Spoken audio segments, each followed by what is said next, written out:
इस क्लासेस में आपका स्वागत है। आज हम देखेंगे environment. What is environment?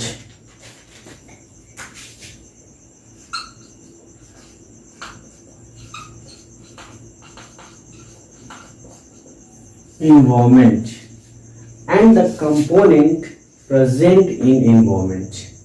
What are the component present in environment? बहुत ही important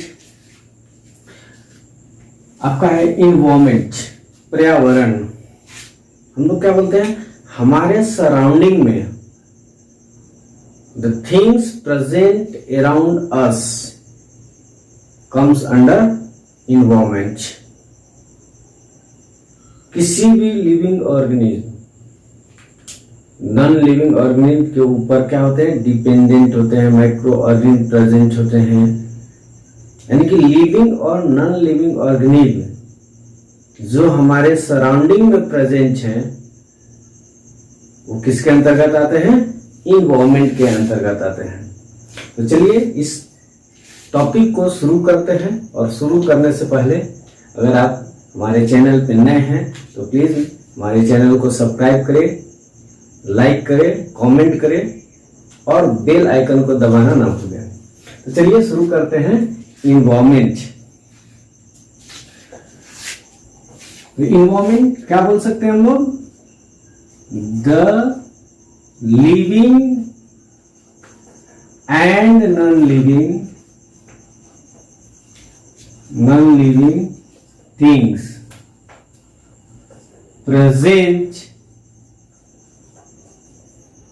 around us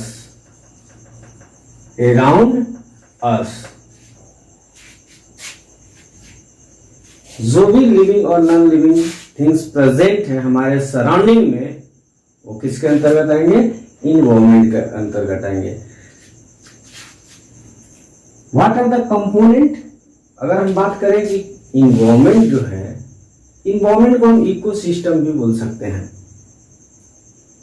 किसी भी इकोसिस्टम में क्या है? हमारे सराउंडिंग में जो है हम भी एक इकोसिस्टम के ही पार्ट है।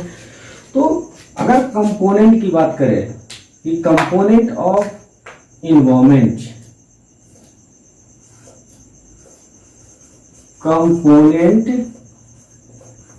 कंपोनेंट्स ऑफ इन्वायरमेंट, तो इन्वायरमेंट के कंपोनेंट क्या हो सकते हैं? तो दो इंपॉर्टेंट आपके कंपोनेंट हैं, two important components. There are two important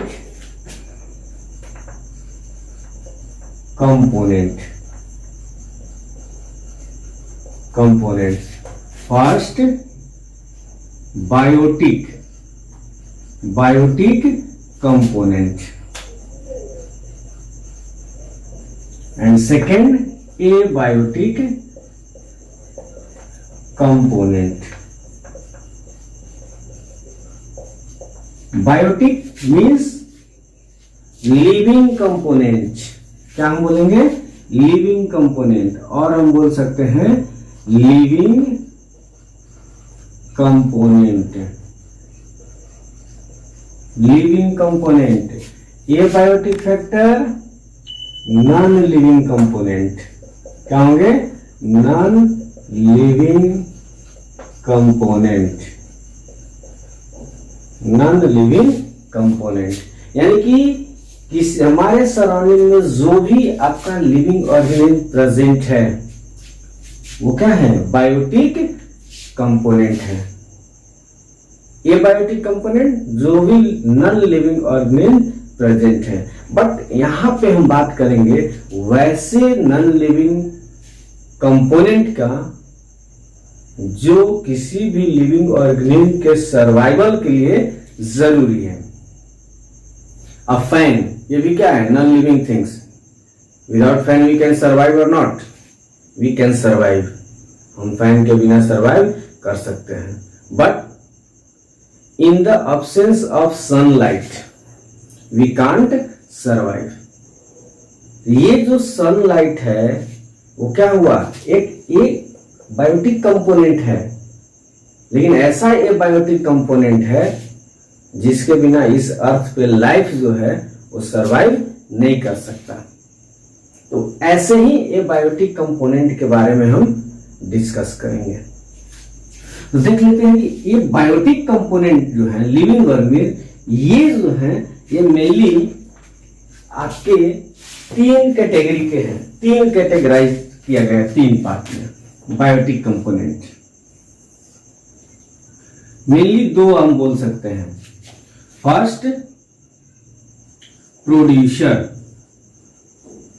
producer and second consumer. Producer, हम ये लिविंग बायोटिक कंपोनेंट को प्रोड्यूसर और कंज्यूमर किस बेसिस पे बांटे हैं? फूड, जो भी लिविंग ऑर्गेनिज्म है उसको सर्वाइव करने के लिए क्या चाहिए? फूड चाहिए। तो क्या लिविंग ऑर्गेनिज्म अपना भोजन खुद बना रहा है? जो अपना भोजन खुद बना रहा है उसको हम प्रोड्यूसर बोल दिए। जो दूसरे से कंज्यूम कर रहा है, ले रहा है, उसको हम क्या बोलेंगे? कंज्यूमर। तो इस फूड ले रहा है या खुद बना रहा है उसके बेसिस पे हम लिविंग ऑर्गेनिज्म को 2 कैटेगरी में बांटे, प्रोड्यूसर एंड कंज्यूमर। तो प्रोड्यूसर जो होते हैं वो खुद भोजन बना रहे हैं, प्रिपेयर फूड इटसेल्फ, और जब इटसेल्फ बना रहा है, खुद बना रहा है, इसीलिए प्रोड्यूसर को क्या बोलते हैं?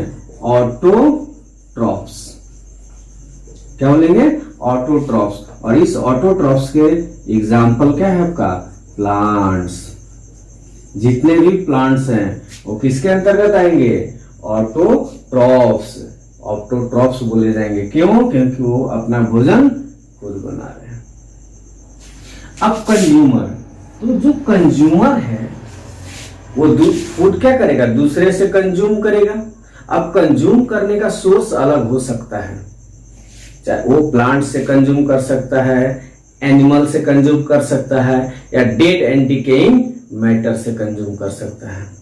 तो इस बेसिस पे कि वो फूड कैसे कंज्यूम कर रहा है उसके बेसिस पे कंज्यूमर को डिफरेंट कैटेगरी में फिर बांटा गया है। यानी कि ये कंज्यूमर जो होंगे वो डिफरेंट हो सकते हैं। होलोजोइक,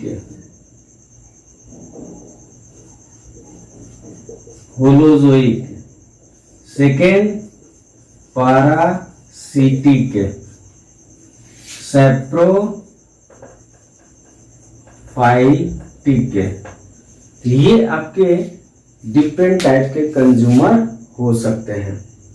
मूड, कैसे वो फूड को ले रहे हैं, या फिर आप बोल सकते हैं इसको और हम कैटेगराइज कर सकते हैं इसी कंज्यूमर को कि फूड किस तरह का ले रहा है, which type of food it consume. जैसे सिर्फ प्लांट को फीड कर रहा है, जो कंज्यूमर है फीड ओनली प्लांट्स, वो प्लांट्स को फीड कर रहा है सिर्फ, तब हम उसको वोरस, हर्बीवोर्स, क्या बोलेंगे? हर्बीवोर्स। ठीक है, हर्बीवोरस बोलेंगे। Second, feed only animal. कुछ ऐसे भी लिविंग ऑर्गेनिज्म हो गए सिर्फ एनिमल को एज ए फूड यूज करेंगे, तब उसको हम बोलेंगे कार्निवोर्स। क्या बोलेंगे? कार्निवोर्स। और जो दोनों को फीड करते हैं भोजन के रूप में, feed both plant and animals, omnivores.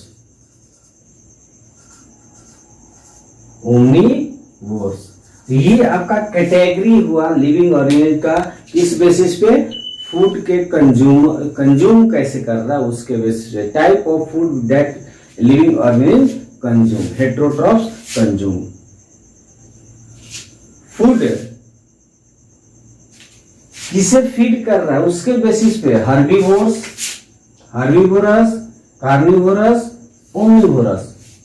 लेकिन जो फूड ले रहा है वो सॉलिड है, लिक्विड है, नहीं, किस रूप में ले रहा है उसके बेसिस पे हम होलोजोइक, पैरासिटिक एंड सेप्टोफाइटिक के रूप में बांटते हैं। तो ये हुआ क्या आपका biotic component of environment. Abiotic component, वैसे एबायोटिक कंपोनेंट जो लिविंग ऑर्गेनिज्म के सरवाइव करने के लिए जरूरी है। यहाँ पे आप एक और चीज जानिए, लिविंग ऑर्गेनिज्म में ही एक और कैटेगरी है, वो होता है आपका माइक्रो ऑर्गेनिज्म। माइक्रो ऑर्गेनिज्म, और माइक्रो ऑर्गेनिज्म क्या होता है, वैसे लिविंग ऑर्गेनिज्म जिसको हम नेकेड आई से नहीं देखते हैं। We can't see living organism without naked eye, उसको हम क्या बोलेंगे माइक्रो ऑर्गेनिज्म। और ये माइक्रो ऑर्गेनिज्म जो होते हैं वो डिपेंड करते हैं, जैसे बैक्टीरिया डिकम्पोजर, क्या है डिकम्पोजर, वो क्या करेंगे, जो भी लिविंग ऑर्गेनिज्म डेड और हो जाते हैं, चाहे वो प्लांट हो या एनिमल हो, उसको डिकम्पोज करने का काम करता है माइक्रो ऑर्गेनिज्म, फंगस और बैक्टीरिया। तो ये इसके अंतर्गत आएंगे। तो ये तीन आपके मेन कंपोनेंट हुए, एक प्लांट, दूसरा कंज्यूमर में एनिमल, और इस कंज्यूमर को ही क्या बोलते हैं हम लोग हेट्रोट्रॉप्स। क्या बोलते हैं हेट्रोट्रॉप्स। हेट्रोट्रॉप्स। यहां आ गया एक ऑटोट्रॉप्स जो खुद भोजन बना रहा है, हेट्रोट्रॉप्स जो दूसरे पे डिपेंडेंट है, नहीं। तो ये आपका टाइप ऑफ लिविंग ऑर्गेनिज्म हुआ on the basis of mode of food taking food. अब एबायोटिक कंपोनेंट की बात करें तो वैसे एबायोटिक कंपोनेंट जो लिविंग ऑर्गेनिज्म के सरवाइव करने के लिए जरूरी है। तो सबसे पहले हम बात करेंगे एयर, वाटर, लाइट, टेम्परेचर। ये ऐसे एबायोटिक फैक्टर हैं जो किसी भी ऑर्गेनिज्म के सर्वाइवल के लिए जरूरी है। Without air we can't survive. Air क्या है, एयर के रूप में ऑक्सीजन क्या है, oxygen air, type of air. उसी एयर के से हम इसी एयर से क्या करते हैं, ऑक्सीजन को कंज्यूम करते हैं, जिससे हम अपने सर्वाइव करने के लिए उसको यूज करते हैं for the production of energy. Water, किसी भी नॉर्मल सेल को फंक्शन करने के लिए, हमारे बॉडी को नॉर्मल फंक्शन करने के लिए क्या है, वाटर जरूरी है। Without water can't survive. Light, natural source of light की अगर बात करें तो क्या है आपका सोलर एनर्जी, सनलाइट। सनलाइट, अगर इस अर्थ पे सनलाइट ना हो कोई भी लिविंग ऑर्गेनिज्म सर्वाइव नहीं कर सकता है। Not a single cell will be exist on the earth without sunlight. Life possible ही नहीं है without sunlight, source of energy, natural source of energy, life will not survive. तो जो लाइट है वही sunlight, natural source of energy, that will be most important abiotic component due to which life is survive on the earth. Temperature, किसी भी चीज को grow करने के लिए एक स्पेसिफिक टेम्परेचर की जरूरत होती है। तो temperature will also play a important role in growth and development of a living organism. तो these are the abiotic component necessary for the survival of living organism. तो कंपोनेंट ऑफ इन्वायरमेंट, इसको हम लोग बोल सकते हैं बायोटिक इन्वायरमेंट, एबायोटिक इन्वायरमेंट। और दोनों ही बायोटिक और एबायोटिक इन्वायरमेंट आपका इकोसिस्टम के लिए जरूरी है। लिविंग ऑर्गेनिज्म सर्वाइव करने के लिए टोटली ये बायोटिक फैक्टर पे डिपेंडेंट है, एंड सम एबायोटिक फैक्टर जैसे सॉइल भी आपका क्या है, ये बायोटिक कंपोनेंट है सॉइल, जिससे प्लांट ग्रो करता है। तो these are the some important abiotic component, that's all about the environment, component of environments. Thank you.